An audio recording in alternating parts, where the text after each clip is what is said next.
If you're a coach or growth operator, listen closely, because time management is lying.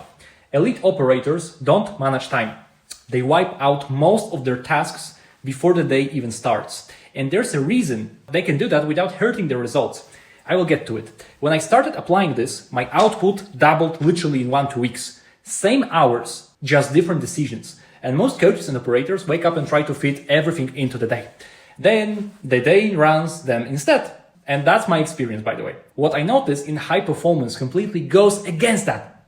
They don't treat tasks like they all matter. They don't try to finish their to-do list. They narrow it down fast, almost aggressively. I only understood this after watching one founder rebuild his entire schedule in a single morning. And his revenue shift came from something most people would ignore. So the real issue isn't time. It's having too much on your plate and mistaking urgency for importance. And it gets worse from there. And most coaches and founders don't realize their calendar gets hijacked in real time by what I call invisible work traps. Things that feel productive but slowly drain momentum.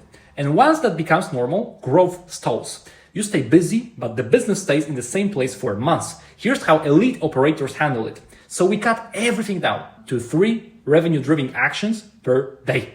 The way they choose those actions is what most people get it wrong. I will show you that in a moment. We also stop reacting in everything as it comes in.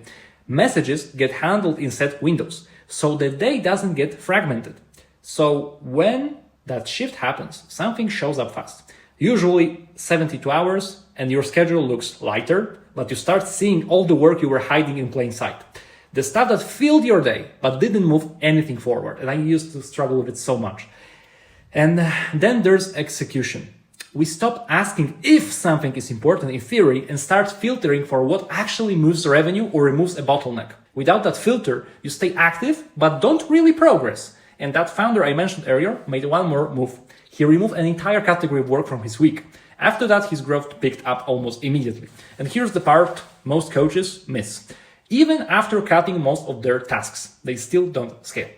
So what are you doing right now that feels productive, but is quietly keeping you stuck at the same revenue level for months?